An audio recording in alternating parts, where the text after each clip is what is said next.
you have witnessed a lot of history in the town of Norcross and in the city of Atlanta. How long have you lived in Norcross?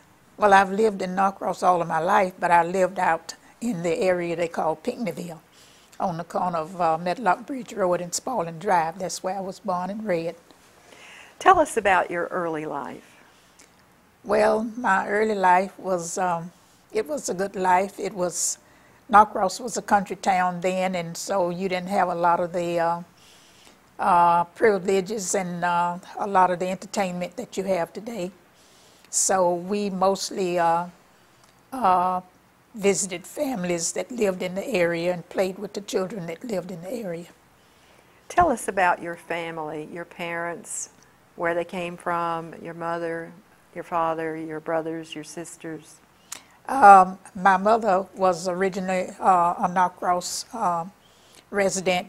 She was born on Spaulding Drive, not Spaulding, but Medlock Bridge Road at the Nesbitt's residence. My grandfather was named Perry Nesbitt, and he owned the Nesbitt estate that's on Medlock Bridge Road this day. And he was son of an ex-slave.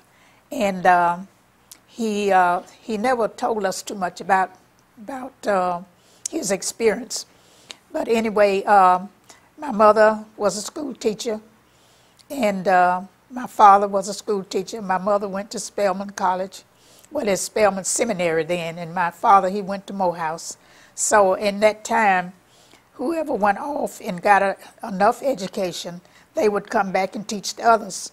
So my mother taught school and my father taught school.